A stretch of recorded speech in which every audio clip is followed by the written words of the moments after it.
Yeah, Marita. So good morning. We are starting. It's 8:45. So we are starting, and please have a seat. And this is not a very formal discussion this morning. It's a celebration.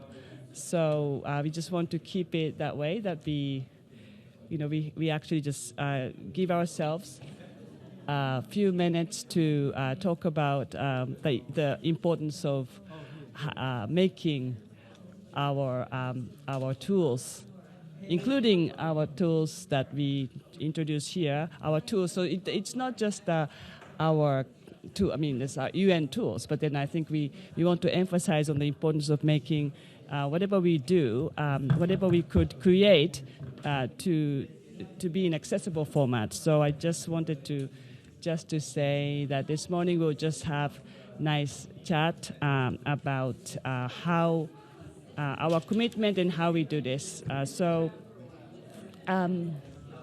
think we are starting. Yeah, can we start now? Okay. All right. So may we? Okay.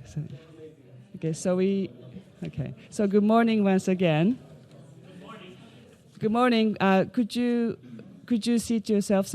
So we will be starting this morning. Thank you so much for waiting this morning. This is going to be a very sort of a short session compared with other side events, and it's an informal but important. We consider this as one of the most important work that we do to promote accessibility, and we are very honored to have you with us this morning. I would just like to say this morning, we are going to just to say a few words about how we, like as individual expert, individual organization, government, research institute, how we make our efforts to create the enabling environment for what we do, especially our academic research, to be more accessible to all people. So I would just like to acknowledge first of UN Publication, who is the co-organizer of this event with DESA, our department. And we also like to thank DFAT, the Japan International Cooperation Agency, JICA, the Philippines, the Swedish Agency for Participation, UNICEF, University College London, University of Tokyo, COMEX Empower Project, University of West Indies, Center for Disability Studies, and the World Blind Union. This order was just the order that we received your logo, so it's not. it has nothing to do with which one plays the most important role in the discussion. So we would just like to say that we, this morning we are celebrating this UN flagship report published in an accessible format. This is one of the very first publications of the United Nations to be fully accessible. And it's a pilot project of the UN publication to increase our response to meeting the needs, to the need of persons with disabilities to receive what we do at the United Nations in accessible format. As you know, the United Nations adopted in May 2019, last month, as our Secretary General mentioned yesterday, we launched a system-wide disability inclusion strategy, and we are committed to leading in his vision this example of mainstreaming disability inclusion, but also in a very tangible, very specific way of doing something in our everyday work to make our work more accessible. So I would just like to turn to my colleague, Dr. Maria Martino from UNDESA, who is the author of this UN flagship report on disability and development. She has been the sole coordinator for this project and has worked with all our UN system colleagues who actually contributed to this flagship report. We had an extensive consultations to make sure that we do whatever we can do at this point to to be able to provide the international community, to provide whoever actually uses our work to know where we stand in terms of what we know about the situation of persons with disabilities in relation to sustainable development goals. And we understand that it's only a beginning, and we really hope that this flagship publication will continue to invite more contributions from different institutions, different countries, and also different parts of the UN system. But I would just like to thank all the contributors just taking advantage of being here, especially Professor Nora Gross, who has been one of the leading global researchers in disability in development. And I would like to thank her for being here also. So without, just one more introduction. I see Senator Floyd Morris from Jamaica, and he is the first government delegate who signed the Convention on the Rights of Persons with Disabilities, because Jamaica was the first country, the very first member state that signed the CRPD. So, I saw we still have his photo, the first person who signed the CRPD, and we have the honor of welcoming him here this morning. So without further ado, I would like to turn it over to my colleague, Ms. Maria Martino. Thank you, Akiko, and good morning, everybody. Thank you for coming so early today for this lounge.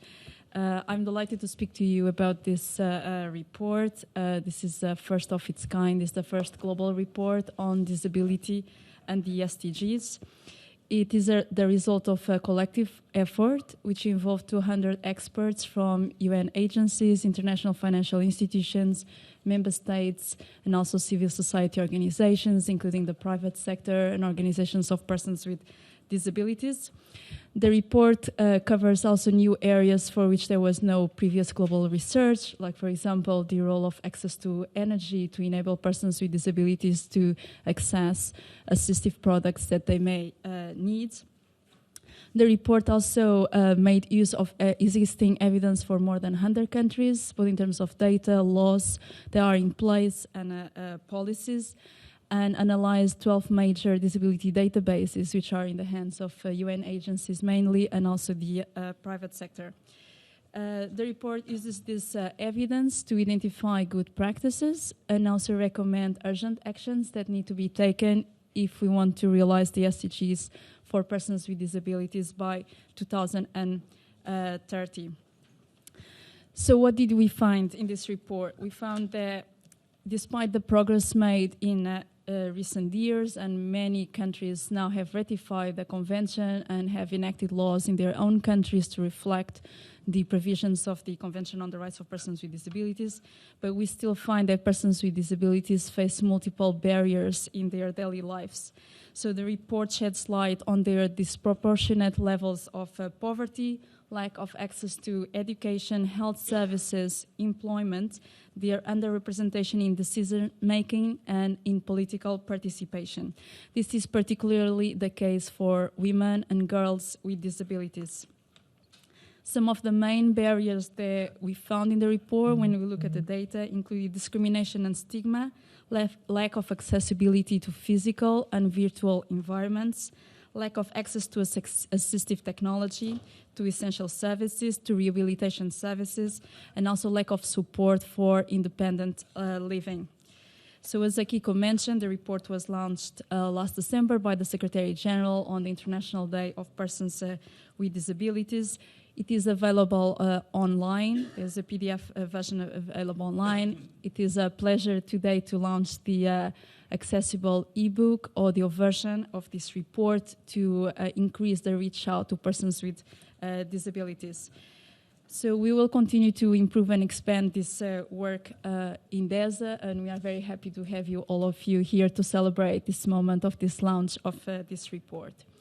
So without further ado, I'm going to pass to my colleagues of the UN publications who have made an amazing work to make this report available as an accessible ebook. And they will give us a short demonstration of the report so you can see how it looks like. And the full publication will be available at some point in Edio. They will share with us the details of this. So without further ado, I introduce Mr. Stephen James McCourty. Please. Good morning. And thank you, Dessa, for having us here today to tell you a little bit about our new pilot accessible ebook program. My name is Stephen McGroarty, and I work in UN Publications. Before we begin the presentation, I'd like to tell you a little bit about UN Publications.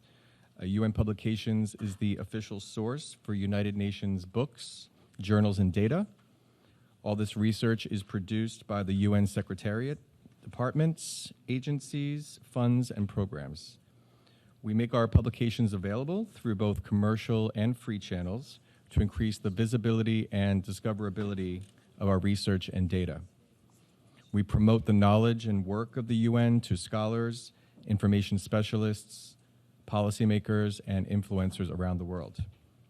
We publish some 400 new books and reports every year that contain research covering the United Nations priorities, such as international peace and security, human rights, sustainable development, climate change, international law, and more. We manage the UN bookshops, both here in New York and in Geneva. We also produce digital products, including our UN iLibrary, our main online repository for UN publications and data. I'd like to now introduce my colleague, Winrick Ford, who will give a presentation and demo of our accessible ebook program. Thank you, Stephen, and good morning, everyone. My name is Winrick Ford, and I'm delighted to be with you here today to tell you about the new initiative that the UN Publications is working on. UN Publications is releasing for the first time a suite of accessible ebooks for the visually impaired and people with print reading disabilities. The pilot program will launch with 4 UN publications, of which 3 are related to the United Nations and its work. The 4th is the Disability and Development Report. We also included a multilingual title in this collection to reach audiences in the 6 official UN languages.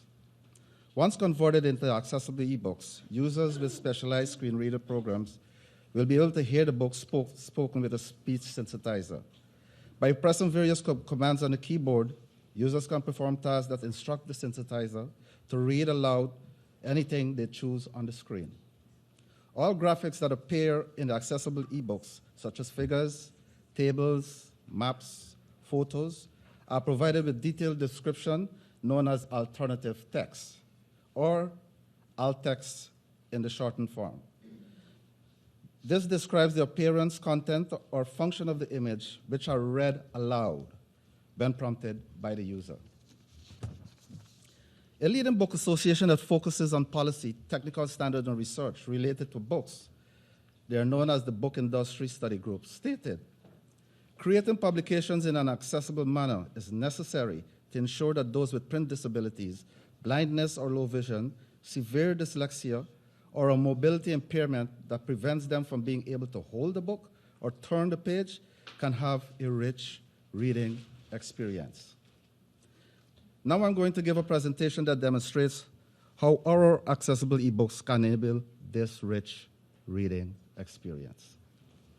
To take advantage of accessible ebooks, you have to download certain software. For our presentation, we use 2. The Vital Source Bookshelf is an e-reader platform that organizes the accessible book collection in one location and allows for easy navigation between the books as well as within a particular book. And second, Job Access with Speech, better known as JAWS. It is a popular screen reader developed for computer users whose vision loss prevents them from seeing screen content or navigating with a mouse. In short, Vital Source Bookshelf provides the visuals, while JAWS provides the audio experience.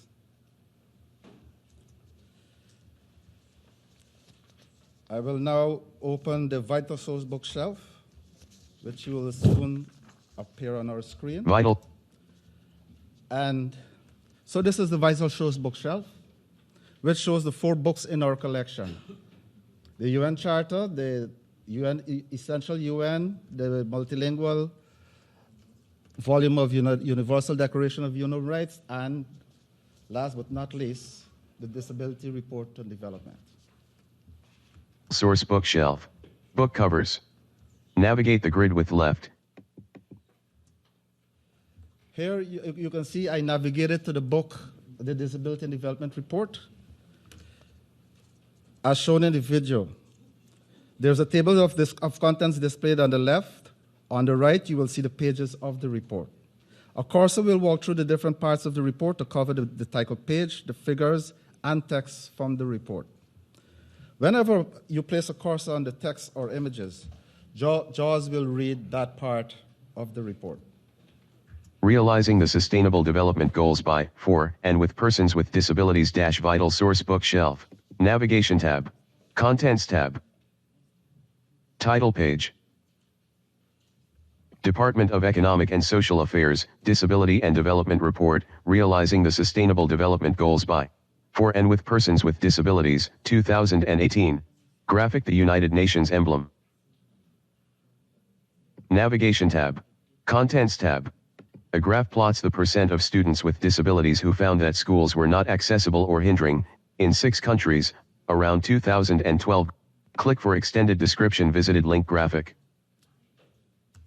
Heading Level 1 Description of image for Figure 2.38, WG identifies countries with data collected using the Washington Group short set of questions. MDS identifies countries with data collected using... Okay, we just had a glitch there, sorry. But what you saw there before, previously from going to this screen, we had you may have observed, just bear with me please, let me return back to this previous screen.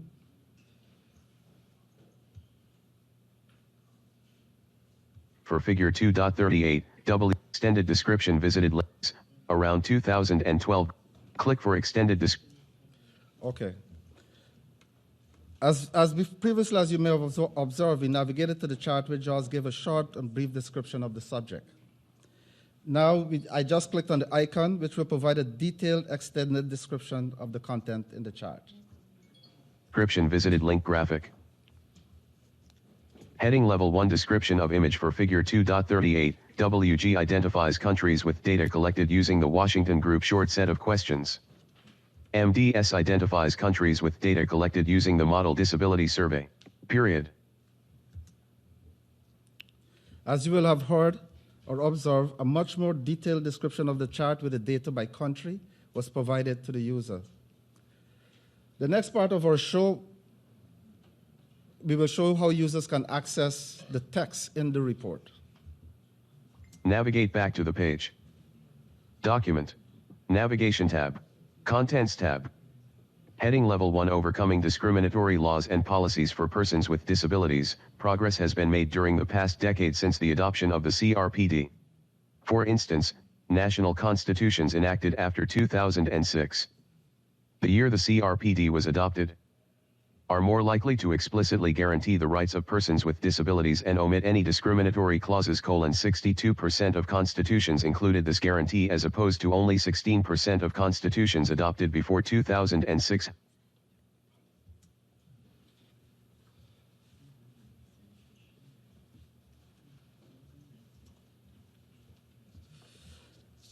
Now will I demonstrate how the accessible ebooks can be read in other languages. EADING Level 1 Introducción. La Declaración Universal de los Derechos Humanos, adoptada por la Asamblea General de las Naciones Unidas el 10 de diciembre de 1948 en el Palais de Chaillot, en París, Francia, se redactó en respuesta directa a las calamidades y actos de barbarie experimentados por los pueblos del mundo durante la Segunda Guerra Mundial.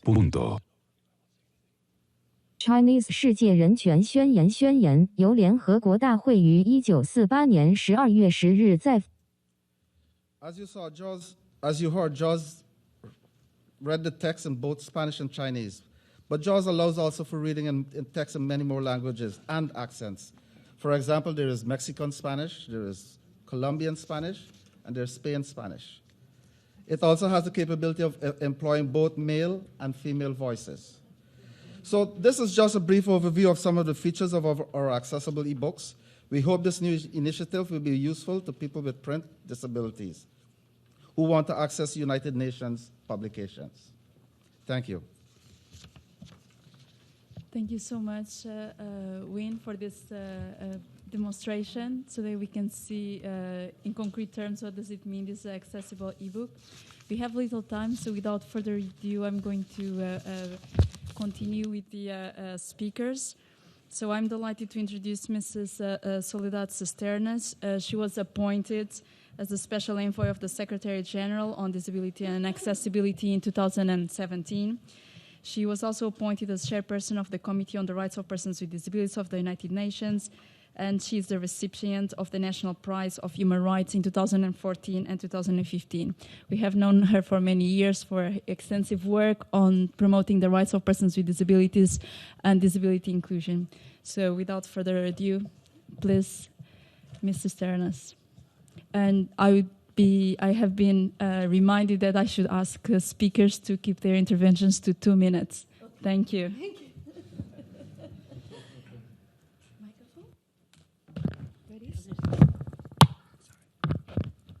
Good morning. Please tell me 2 minutes.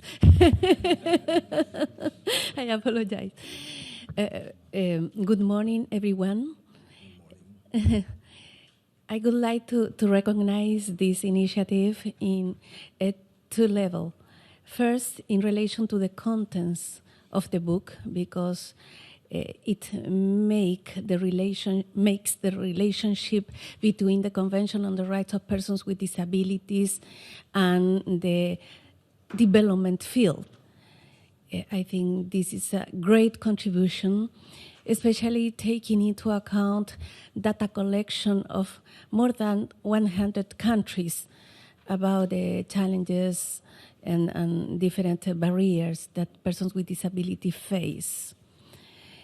On the other hand, I would like to recognize the importance that this accessible version, on behalf of persons with disabilities, especially blind persons, I think that this is great news for us. In the demonstration, I can see different accent, languages, voice of women and men. And I think that for us, it has been a very contribution in the human rights model. And I would like to recognize Mrs. Akiko Ito because I accredit that she is really concerned about the accessibility in relation to different kinds of disabilities. Thank you very much for this instrument. And at the same time, I think that this is the first step for the real accessibility for other instruments of United Nations. Thank you very much. Less 1 minute. Thank you so much for keeping your intervention brief. So I'm going to, and for highlighting the importance of having the accessible version for this report. I'm going to pass to the second speaker on my list, which is Mr. Kenji Kuno from the Japanese International Cooperation Agency, where he is a senior advisor on social protection with 25 years of work experience on disability and development. Without further ado, please, Mr. Kuno. Thank you very much for giving me a chance to share our thought. First of all, I'd like to congratulate the UN for the publication of this flagship report in 2 versions, in print and e-books. This report gives a strength to the development agencies such as JICA for disability mainstreaming in 2 reasons. One is evidence, the other one is the access. The evidence is always a key for the policymakers. The analytical report on disability in the framework of the SDGs with such good evidence, is very convincing to promote disability inclusion in the development. And the second one is the access. It is easy to say importance of the accessibility, but difficult to do it. But this ebook version gives a concrete example to show to our policymakers how we can make it accessible, all the information. As a JICA, together with the government of Rwanda, have implemented 2 projects on the livelihoods for the ex-combatants and others with disabilities. After these 2 projects, JICA has implemented 2 researches. The one is the rigorous quantitative impact study. The other one is the long-term observation as a qualitative studies. Those 2 researches gives a different but a very convincing evidence how disability inclusion is crucial to integrate, to create the integration in the countries. So these evidences always talk a lot to the policymakers, and we are going to utilize this flagship report to convince our government. Thank you very much. Thank you so much for keeping your intervention less than 2 minutes and for sharing with us also the work that JICA is doing. I'll pass now to Mr. Floyd Morris. As my colleague Akiko mentioned, he was the first person who signed the CRPD as part of the delegation of Jamaica. He was recently appointed by CARICOM as the Special Rapporteur on Disability for the Caribbean. In 1998, he became the first blind person to be appointed to the Senate of Jamaica, and he served as Minister of Labor and Social Security for 6 years since 2001. Thank you so much for being here with us. Mr. Morris, the floor is yours. Thank you very much, Madam Chair, and it's my pleasure being back here again at the United Nations in my capacity as Director for the Center for Disability Studies at the University of the West Indies in the Caribbean. And I want to endorse this audio book and do so within 3 contexts. One, to indicate that real empowerment begins with access, and access to information is critical to that process. Those citizens who are able to access information within the digital era are the individuals who are going to be empowered and going to be truly included in society. And so the launch of this book must be seen within that context and understood to be very important to persons who are blind and visually impaired. I want to also indicate that in the modern context, policy formulation has to be research-driven, has to be research-based. And so when the book is presented to different states and to different individuals, it will present a slew of evidence-based research that can guide in the policy formulation process and assist in driving the development agenda for persons with disabilities. The third point that I want to raise as it relates to the importance of this ebook is the absolute importance of non-governmental organizations to the process of implementing the Sustainable Development Goals. Non-governmental organization that caters to persons with disabilities are the institution, the main institution that drives the implementation of programs and policies for persons with disabilities on the ground. And one of the challenges that confronts NGOs in the Caribbean is that there has been a classification of Caribbean countries as middle-income countries, and as such, grant funding has been shifted from the region to other areas, and that has placed non-governmental organizations catering to persons with disabilities in a precarious position. So there is an urgent need for a real look at that classification to ensure that vulnerable non-governmental organizations catering to persons with disabilities can be brought back in the mainstream of the development agenda and receive such support that will empower persons with disabilities. The UWI Center for Disability Studies stand ready to assist the process, the UN process, to make sure that the provisions of the CRPD are implemented and that the sustainable development goals are achieved within the context of persons with disabilities. And we strongly endorse and support this initiative. Thank you so much, Mr. Morris, for your intervention, for highlighting the importance of having an accessible version of the reports, as well as the need to have research-based policies to be effective in policy making. And you also highlighted an important point, which is the ensuring the participation of non-governmental organizations which work with persons with disabilities. Thank you. So I will now pass to Mr. Hans Lagrelius from the World Blind Union. He's a program officer for accessibility in smart cities initiatives in Nairobi, Kenya. Prior to joining the World Blind Union, he was a program officer for international development cooperation at the Swedish Association for the Visual Impaired. So without further ado, please, Mr. Lagrelius. Thank you very much. Okay.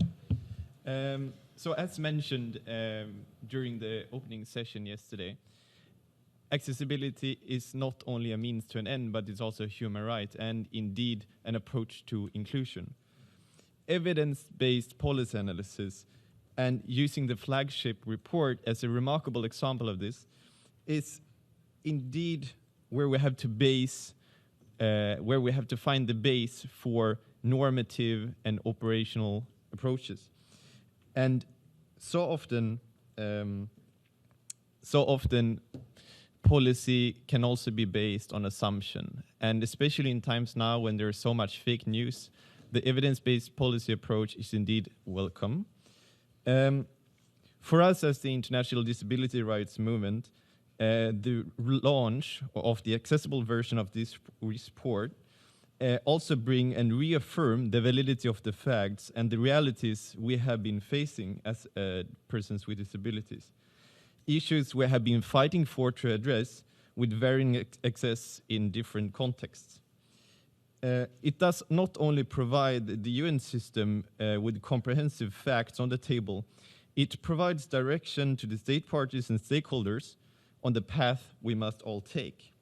That we all have the same information, accessible also to persons with disabilities, that we are gaining confidence for our arguments, to base ourselves and our arguments and advocacy on correct information. Our arguments will no longer be seen as ad hoc, as is so often the case among decision makers.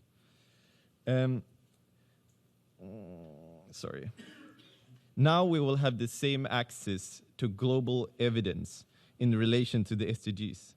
And information is, after all, power.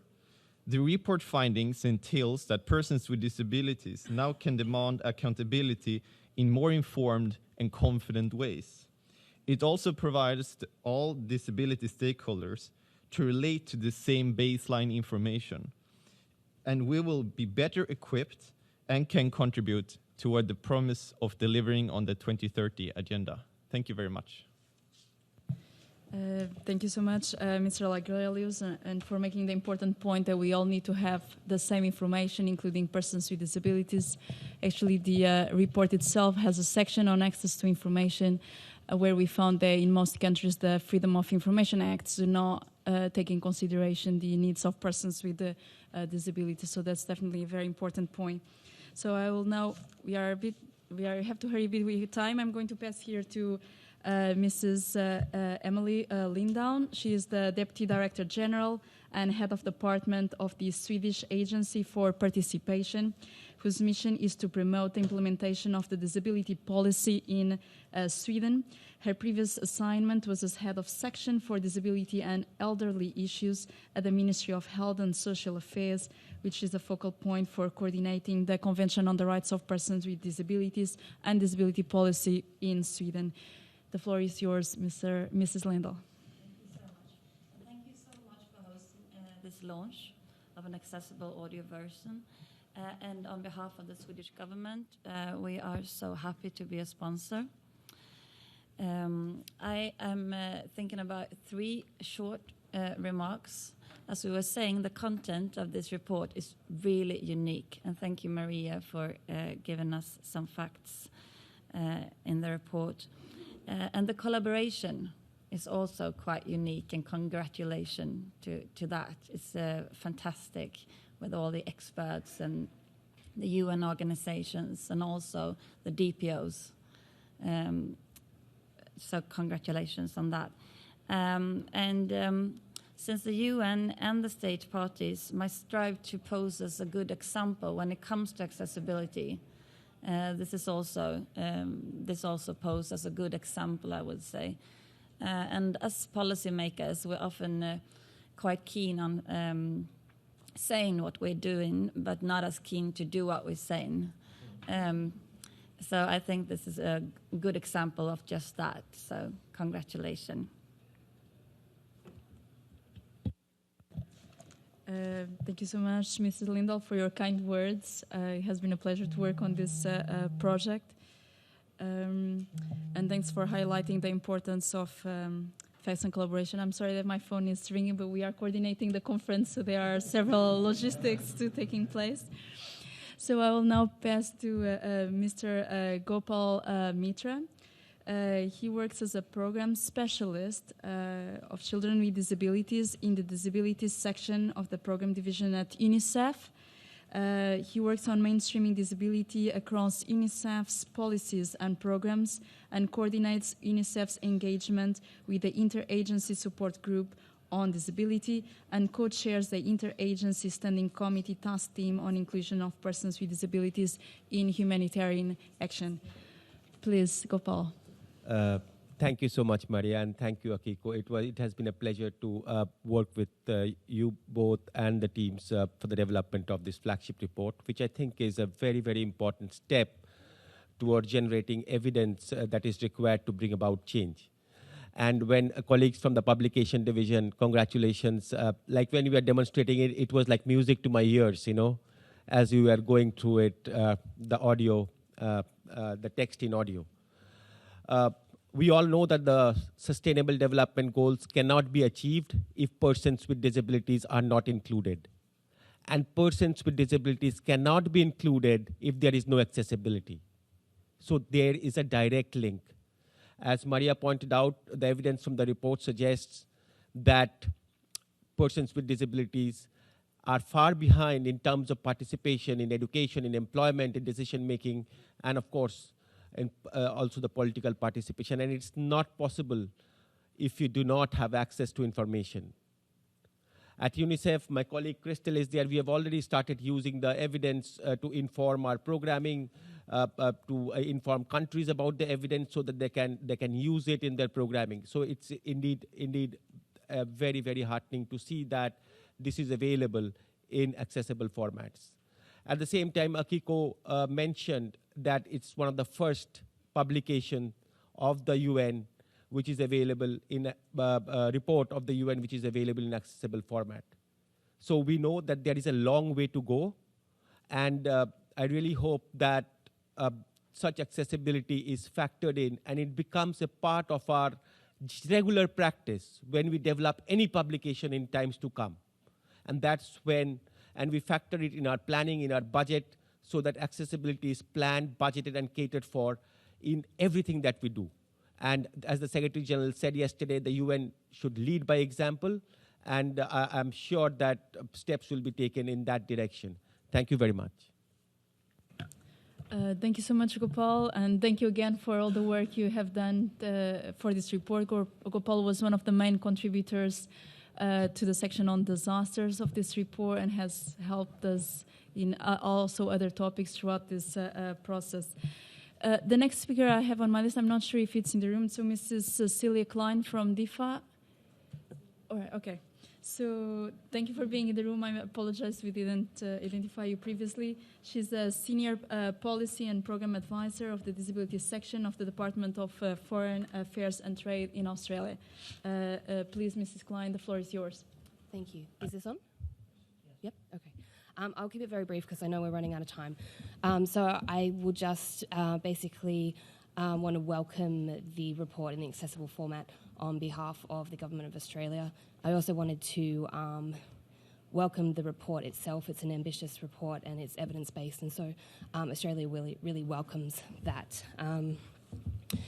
Evidence-based development policy is one of Australia's 4 key focus areas of our Development for All strategy. So this really aligns with our processes that we go through in development. And we really look forward to using this strategy as we go forward. And just briefly also, thank you for providing the report in an accessible format. I myself am a person with a visual impairment, so I know firsthand how important these reports are and the access to information to empower people with disability. So thank you. Thank you so much, Mrs. Klein, for sharing the priorities of Australia and also your personal experience in accessing a report like this. I'm going to pass now to Mr. Takashi Izutsu. He's an associate professor at the University of Tokyo. He is formerly a mental health and disability focal point in the United Nations Population Fund, and also he was also previously Chief of Mental Health and Psychological Well-being at the United Nations. He has also worked for the World Bank Group as a Senior Knowledge Management Officer and has played a major role in the production of this report. He was co-chair of the task team that worked on the mental health conditions and psychosocial disabilities section. Mr. Takashi, the floor is yours. Thank you very much for your kind introduction, Maria. And I would like to deeply thank the organizers for having this important event. First of all, big congratulations and thank you for DESA and UN Publications for developing this landmark report. I had an honor to co-chair the task team on rights of persons with mental health conditions and psychosocial disabilities for the report, and the whole report have been giving us wonderful opportunities for all of us to have a common ground, new perspectives, and renewed commitment. At the University of Tokyo, in addition to various research and education programs on promotion of rights of persons with disabilities, including development of a new scale to evaluate human rights-based well-being, young students are spearheading various activities in collaboration with the UN agencies, governments and municipalities, private sector, and organizations of persons with disabilities. And this report has been playing a pivotal role to guide their activities based on data and evidence. For example, the Empower Project is a transformative initiative wherein those wearing the project's Magenta Star badge can identify themselves to everyone, including persons with disabilities, as supporters ready to provide support if requested. As introduced on the International Day of Persons with Disabilities last year by the Permanent Representative of Japan and by students themselves 2 years ago, it could involve community members and eliminate barriers that hamper the social inclusion of all persons with very easy actions.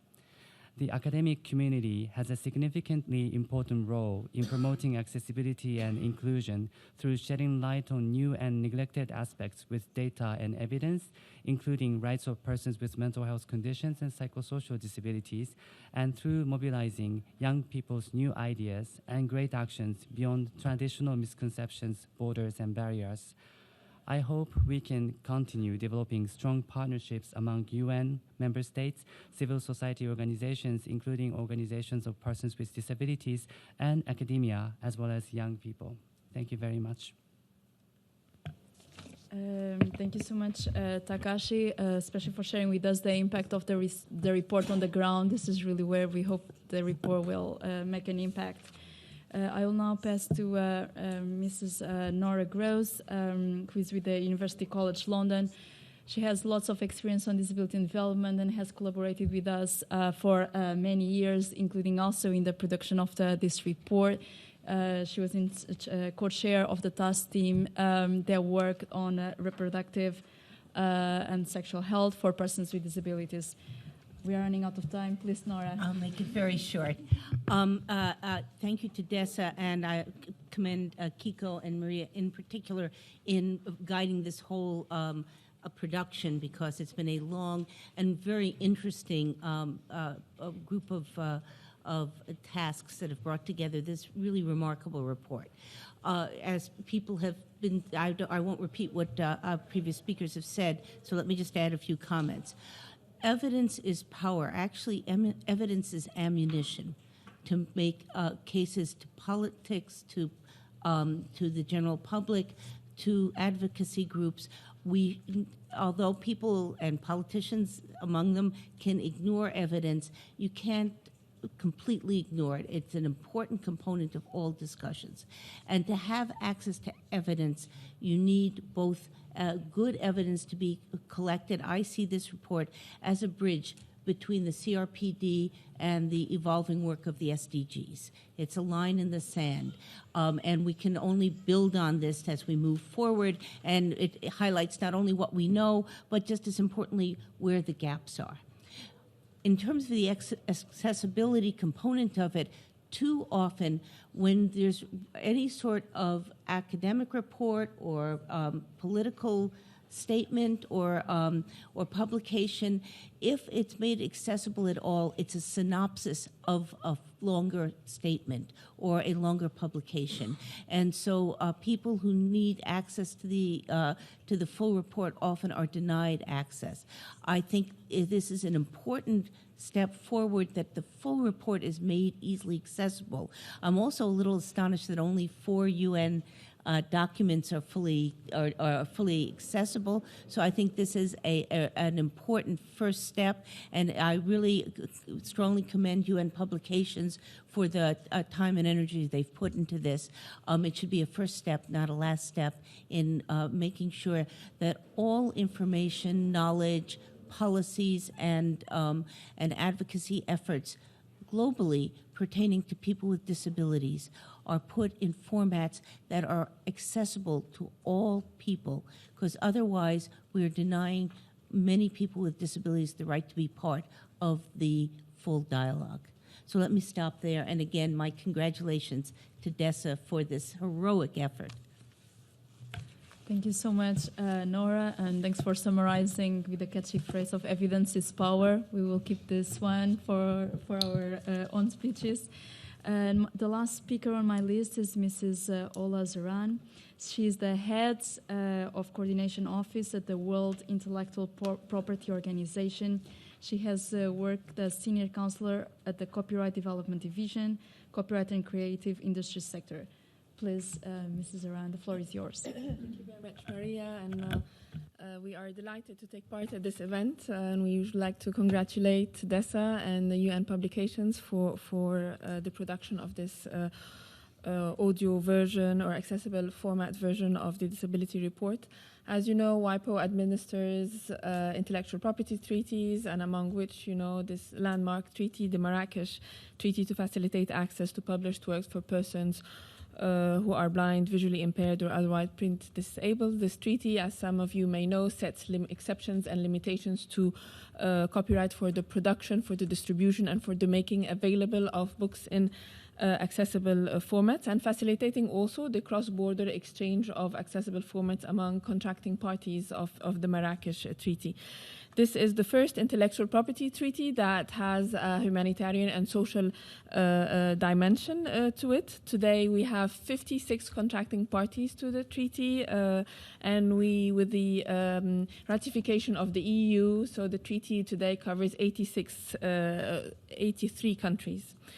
To support the implementation of the treaty and also along this evidence-based approach, WIPO has led the work of the Accessible Books Consortium, which was launched to increase the number of books worldwide in accessible formats in braille, in audio, e-text, large print, and making them available to people who are print disabled.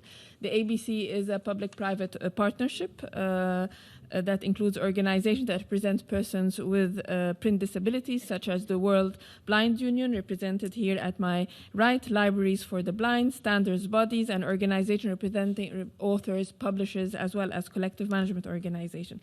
As such, ABC is very much strategically aligned with the Disability Inclusive 2030 agenda. It supports SDG 4 on quality education and SDG 17 on partnerships. And this is done through three main work streams. I will just quickly go through them. The first one is capacity building. We are very active through the ABC in building capacity in developing countries. We have so far established projects in 14 developing countries, as well as we have funded the production of some 8,100 digital works in national languages for primary, secondary, and university students.